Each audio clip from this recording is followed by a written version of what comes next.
15절에서 25절 말씀을 중심으로 십자가를 이해하라는 제목으로 함께 말씀을 나누겠습니다. 2020년 복된 새해가 밝았습니다. 새해 여러분의 가정과 여러분의 직장 어느 곳에든지 더 기쁘고 복된 일들로 가득하기를 원합니다. 올해 교회 표는 우리가 보는 대로 오직 예수, 오직 십자가로 정했습니다. 한번 따라 하시기 바랍니다. 오직 예수, 오직 예수, 오직 예수, 오직 예수, 오직 십자가, 오직 십자가, 오직 십자가, 오직 십자가. 아멘. 네. 여러분, 예수님을 나의 구주로 믿고 예수님을 따라 살기로 작정한 자들은 이 십자가에 대한 바른 이해가 선행되어야 합니다. 여러분, 십자가를 바로 알지 못하면은 그것은 예수님을 제대로 알지 못하는 것입니다. 여러분, 신약 성경에서 최초로 교회란 말, 그리고 최초로 십자가란 말이 등장하는 것이 오늘 우리가 읽은 본문입니다. 그러니까 오늘 본문은 이 예수님과 제자들에게 그리고 모든 교회에게 너무너무 중요한 장면인 것을 알 수 있습니다. 이 사건이, 오늘 있는 이 사건이 어쩌면 예수님의 사역의 아주 가장 중요한 분기점이라 할 수 있습니다. 예수님께서 빌립보 가이사란 지역에 가셨을 때에 제자들에게 질문을 던집니다. 사람들이 나를 누구라 하느냐? 이런 보편적인 질문이죠. 네? 제자들도 예수님에 대한 여러 가지 소문들을 들었을 것 아니겠습니까?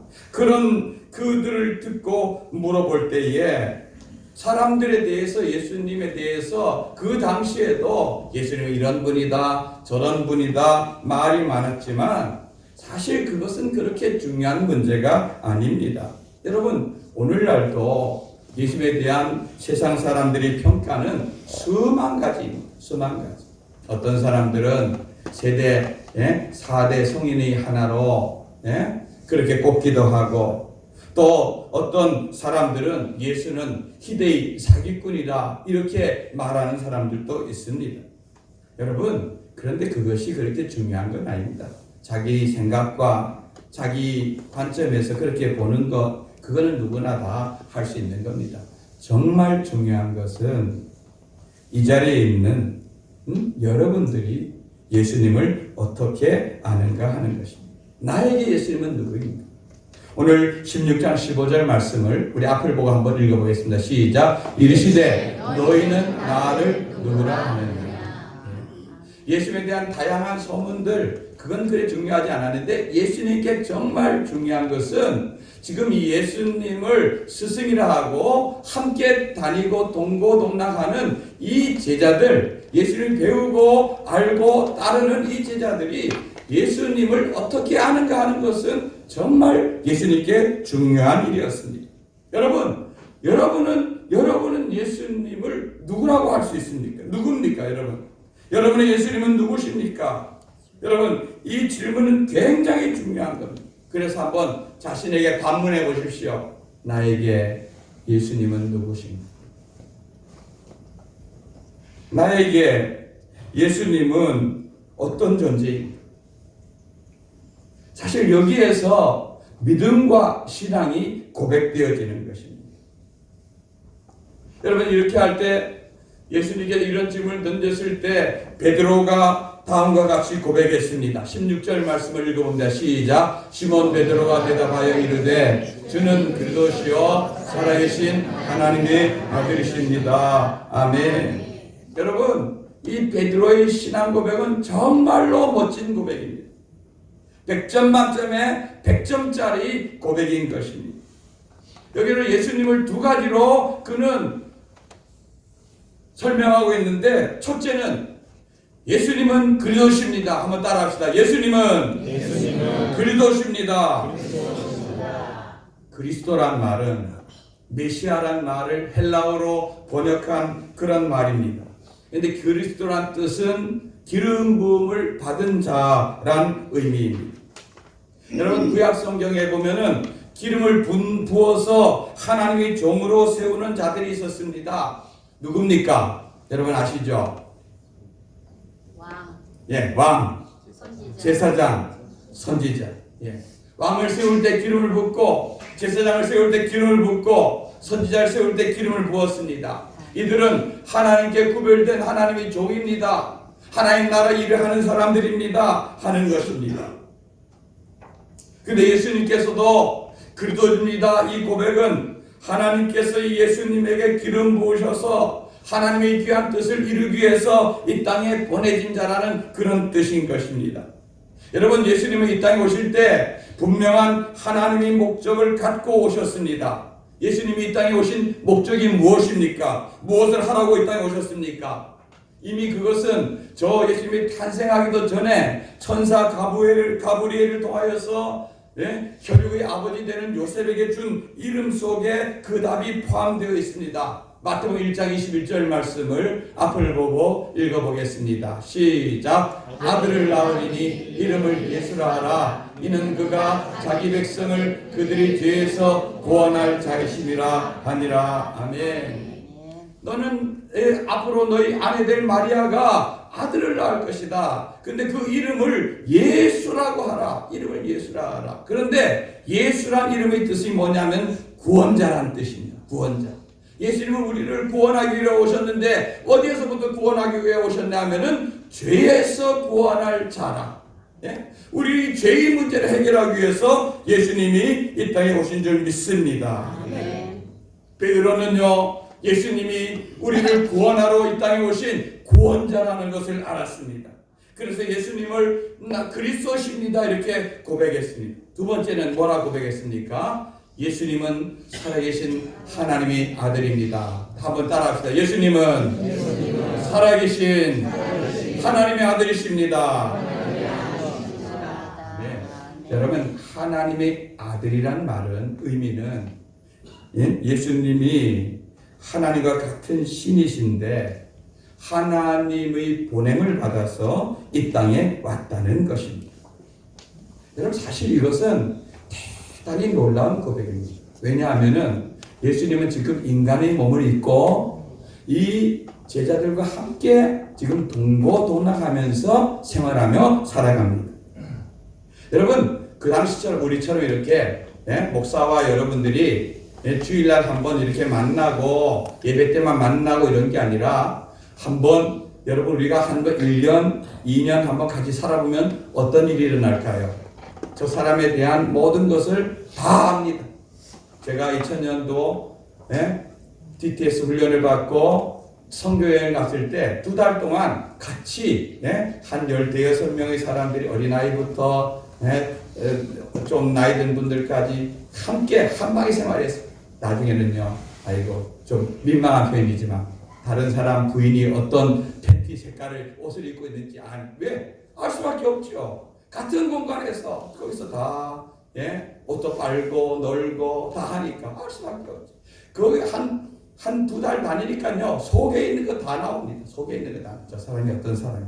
여러분 주일날 이렇게 목사를 보니까 멀쩡해 보이고 넥타이 매고 그러니까 괜찮아 보이고 그러죠. 한 2달만 살아보십시오. 아이고 목사도 별 수 없는 인간이구나. 이렇게 되어지지 않겠습니까?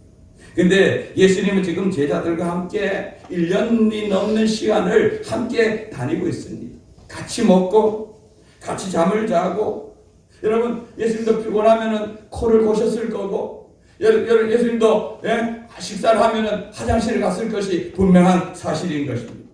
그런데 자기 앞에 있는 그 실체인 청년 예수님을 향하여서 베드로가 예수님은 하나님의 아들입니다. 예수님은 하나님과 같은 신이십니다. 이렇게 고백했다는 것은 정말로 놀라운 고백이 아닐 수 없습니다. 여러분, 이 예수님이 이 질문을 던진 이 빌립보 가이사라는 어떤 곳입니까? 이 빌립보 가이사라는 도시는 헤롯 대왕, 예수님을 죽이려 했던 헤롯 대왕의 아들인 헤롯 빌립이 이 갈릴리 분봉왕으로 자리 잡으면서 그가 이 도시를 세우고, 그 당시 로마 황제 아우구스투스에게 이 도시를 바친다 해서 자기 이름 빌립이란 이름과 그 황제, 가이사 황제를 칭하는 가이사라는 이름을 합쳐서 빌립보 가이사라라 이름을 붙였던 것을 볼 수가 있습니다. 그러니까 이 도시는 내가 건설했다. 이 도시는 로마의 황제가 이 도시의 주인이다. 이것을 의미하는 것입니다. 그런데 그 도시에서, 그래서 그곳에는 로마 황제를 섬기는 거대한 신전이 있었습니다. 정말 살아있는 권력, 최고의 신과 같은 존재인 그 황제의 신전 앞에서 예수님만이 나에게 유일한 구세주이고 예수님만이 나에게 유일한 신이라고 고백한 이 베드로의 고백은요, 정말 대단하고 놀라운 일이 아닐 수 없습니다. 제가 이 성지 여행을 가면서 빌립보 가이사랴에 가보았지 않습니까? 그런데 거기에 그 당시 2000년 전 영원할 것 같던 그 신전도 세월의 흐름 속에 무너져서 흔적만 남아있지만 이 베드로의 위대한 신앙 고백은 시간을 넘어 시대를 넘어 여전히 존재하고 있는 것입니다. 여러분, 세상은요 날이 갈수록 눈에 보이는 것을 추구합니다. 이 땅을 세우고 이 땅에 세우고 이 땅에 쌓아두는 것을 부러워 여깁니다. 여러분, 연예인이나 많은 사람들이 연예인이 되고 많은 사람이 탁월한 운동선수가 되려고 하는 목적이 뭡니까? 결국은 돈을 많이 벌려고 하지 않습니까? 그런데 그 연예인들이, 그런 사람들이 돈을 많이 번 이후에 대부분이 많은 돈들을 어디다 투자합니까? 빌딩, 그죠? 서울에 가면은 TV 보면은 그런 얘기가 많이 나옵니다. 강남에 있는 어느 빌딩은 연예인 누구의 빌딩이고, 이거는 시가로 몇백억짜리고, 그렇게 얘기하는 걸 볼 수 있습니다. 여러분, 그 건물로도 안전한 투자가 되지만, 이제 거기에서 나오는 그 세만 해도 엄청나기 때문에 그렇게 하는 것입니다. 그것이 사람들이 바라볼 때 성공이요. 많은 사람들이 그 길을 달려갈 때에, 그러나 그때에 믿음의 사람들은 영적인 하나님 나라를 바라보고 하나님 나라를 위해서 달려가는 것이 영적인 눈이 열린 믿음의 사람들인 것을 볼 수가 있습니다. 이 당시 로마 황제의 그 신전 앞에서 어쩌면 인간의 눈으로 볼 때 초라할 것 같은 그 예수님을 당신은 나의 구주이고 당신은 하나님이십니다. 고백했던 베드로의 고백은 대단한 것입니다. 예수님은 이런 고백을 한 시몬에게 베드로라, 너는 베드로라. 여러분, 베드로라는 뜻이 뭡니까? 반석, 즉 큰 바위라, 이런 뜻입니다. 그리고 이 터 위에 내가 내 교회를 세운다. 주님께서는 이 신앙 고백을 주님께서는 받아주신 것을 볼 수가 있습니다. 그런데요, 중요한 것은 이런 신앙 고백이 21절과 연결되어야 됩니다. 21절. 자, 21절 말씀을 한번 읽어보겠습니다. 시작. 이때로부터 예수 그리스도께서 자기가 예루살렘에 올라가 장로들과 대제사장들과 서기관들에게 많은 고난을 받고 죽임을 당하고 제3일에 살아나야 할 것을 제자들에게 비로소 나타내시니. 여러분, 이때가 언제를 말합니까? 바로 베드로를 통하여서 예수님이 그리스도고 하나님의 아들이라고 고백한 그때, 이 대답을 들으면서 예수님께서 무릎을 탁 치셨을 겁니다. 야, 그렇구나. 이제 됐다. 그리고 여기 마지막 절에 보면 비로소 그들에게 이 비밀, 예수님이 그리스도됨과 하나님의 아들 때문에 이 놀라운 비밀을 그들에게 설명하기를 시작했다고 말씀하고 있는 것입니다. 그때 제자들에게 내가 예루살렘으로 올라갈 것이다. 이렇게 했을 때 제자들은 잔뜩 기대감을 가지고 그 예수님의 입을 바라봤겠죠. 아마 제자들이 마음에 그렇지, 우리 예수님이 예루살렘에 올라가야 되겠지, 그렇게 했을 겁니다. 그런데 그 다음에 나온 예수님의 말씀은 그들이 상상도 못했던 이야기가 제자들이 귀에 들려왔습니다. 나는 올라가면은 백성의 지도자들에게 고난을 받을 것이다. 그러면 이거는 뭐 그 당시 늘 예수님께서 이래서 올라갈 때마다 부딪혔으니까 알고 있던 얘기죠. 그런데 그 다음에 나오는 얘기, 고난을 받고 십자가에 죽고 3일에 살아날 것입니다. 여러분, 이거는 이들이 한 번도 생각해 보거나 상상해 보지 못했던 이 고난, 죽음, 그리고 부활이라고 하는 이야기가 들렸을 때 그들은 믿을 수 없었습니다. 사실 그 당시 모든 이스라엘 백성들, 유대인들은 다 메시아를 기다리고 있었습니다. 아마 제자들도 똑같이 메시아를 기다리고 있었는데 그들이 기다리던 메시아는 저 로마의 압제에서 자기를 건져내주고 이 나라를 진정한 하나님 나라로 이 땅에 세워지는 왕 같은 메시아, 그런 기름 부은 왕이 이 땅에 오실 것을 기대하고 고대하고 그런 마음으로 주님을 따랐는데, 주님이 위해서 나온 말은 나는 예루살렘에 올라가서 왕이 된다, 이게 아니라 예루살렘에 올라가서 십자가에 죽는다, 이렇게 얘기한 거예요.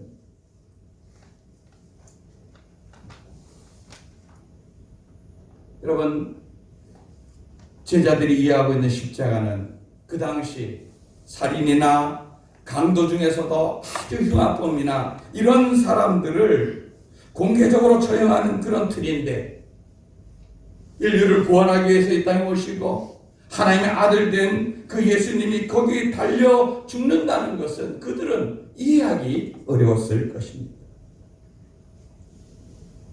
그래서 베드로는 예수님을 붙잡고, 예수님, 그런 길로 가서는 절대로 안 됩니다, 이렇게 강하게 막아서는 것입니다. 어쩌면 그 당시 베드로의 그런 신앙과 그 당시 모습으로는 정말로 그럴 수밖에 없었던 것이라고 여겨집니다. 여러분, 그런데 이 십자가 예수님이 우리 구원이 되고 생명이 되고 진리가 된다는 것을 여러분 믿으시기 바랍니다. 베드로에게 예수님은 베드로를 책망할 뿐 아니라 그에게 더 나아가서 엄청난 요구를 하십니다. 16장 24절 말씀을 읽어봅니다. 시작. 예수께서 제자들에 이르시되 누구든지 나를 따라오려거든 자기를 부인하고 자기 십자가를 지고 나를 따를 것이니라. 아멘. 내만 십자가 지고 내만 죽고 사는 것이 아니라 누구든지 나를 따라오려거든, 이 말이 뭡니까? 정말 나의 진정한 제자의 삶을 살고 싶냐? 너희들이 나를 따라 천국까지 가고 싶냐? 그러기 위해서는 너희들도 자기 십자가를 지고 자기 부인하고 나를 따르라, 이렇게 주님께서는 요구하고 있는 것입니다. 내가 가는 길이 비록 고난의 길이고 죽음의 길이지만 그 길은 생명과 이어지는 길이다. 너희도 나와 함께 부활을 경험하려면 먼저 너희가 죽어야 한다. 여러분, 이거를 주님께서 말씀하고 있습니다. 여러분, 오늘 이 자리에 있는 성도님들도 모두가 다 예수님을 나의 구주로 믿으실 줄 믿습니다. 예수님을 하나님의 아들로 믿으실 줄 믿습니다. 그러면 우리가 십자가 지고 주님 쫓아가는 삶을 살아야 될 줄로 믿는 것입니다. 오늘 많은 성도님들이 새해에 주님과 동행하게 해주세요. 주님 손 꼭 잡고 가게 해주세요, 이런 헌금을 많이 드렸는데, 여러분, 이 헌금의 의미가, 이 드려진 손 잡고 동행한다는 의미가 주님께서 가신 그 길을 나도 따라가겠다는 고백인 줄 믿습니다. 그렇게 되어야지 되는 것입니다. 입으로만 주님을 따라가는 것이 아니라 우리 삶과 행동으로 주님이, 여러분, 죽지 않고 어떻게 부활을 경험할 수 있습니까? 죽음을 통과해야지만 살아날 수가 있지 않습니까? 그런데 성도들은 십자가 지고 주님 쫓아가는 그 죽음의 길은 가지 않고 영광과 복된 그 나라만 우리가 바라본다는 것, 그거는 주님께서 원하는 그 길이 아닌 것입니다. 여러분, 예수님을 믿습니까? 그러면 여러분 십자가의 길을 따라가시기 바랍니다. 이 십자가 정신이 우리 삶을 이끌어가고 우리 삶 속에 녹여들기를 원하는 것입니다. 예수님만이 살 길이며 십자가만이 진정한 승리인 것입니다.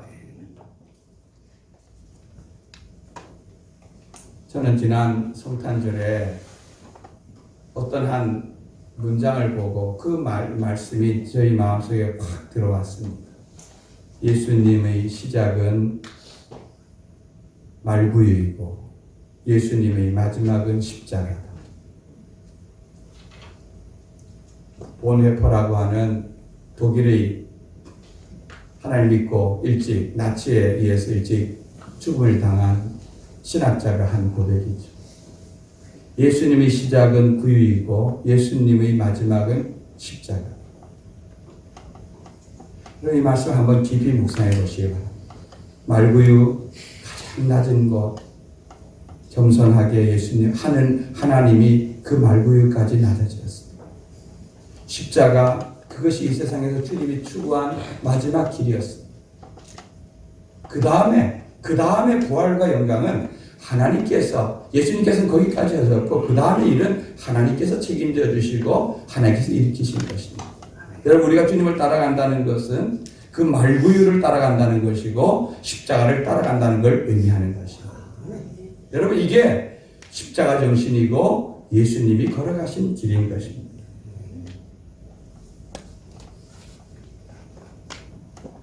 이 당시 베드로는 이 예수님에 대한 이해가 십자가에 대한 이해가 없어서 그렇게 예수님을 막았었지만 나중에 그는 실패하고 넘어졌지만 다시 부활의 주님을 경험한 그는 분명히 달라졌을 것이라고 생각했습니다.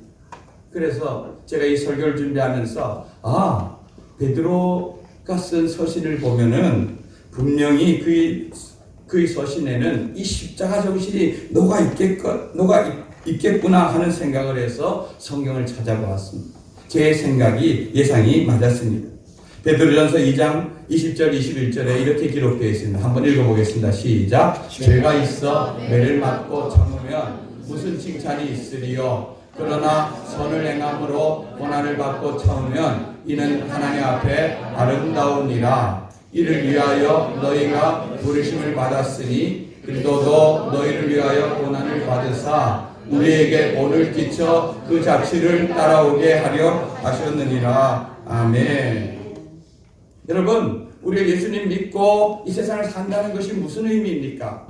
십자가 지고 주님을 따라간다는 것이 무슨 의미입니까? 여기 말한 대로 우리가 선을 행했는데 욕이 돌아올 수 있다는 것입니다.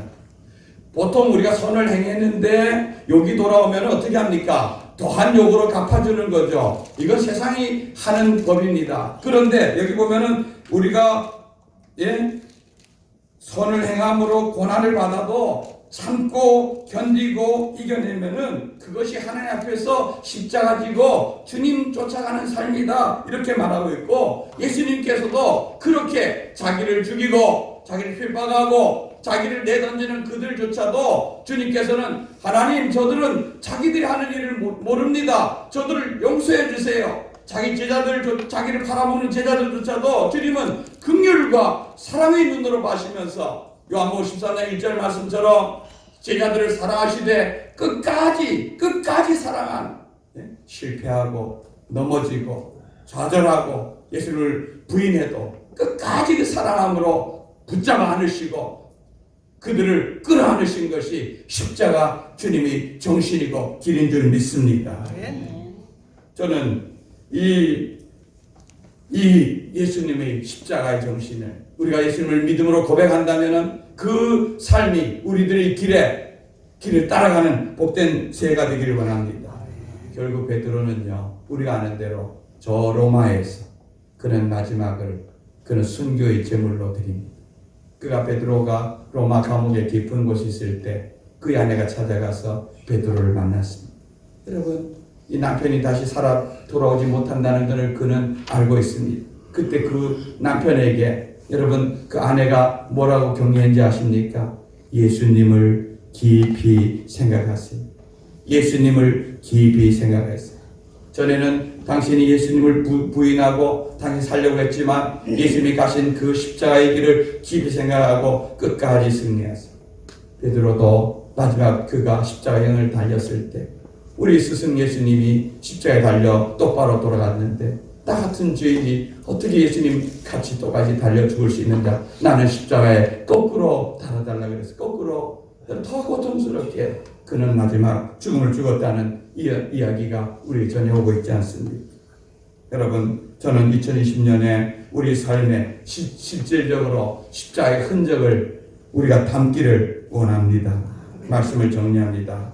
여러분, 예수님 따라 우리들의 삶이 십자가 지고 승리하는 복된 한 해가 되기를 주님의 이름으로 축원드립니다. 우리 말씀 붙잡고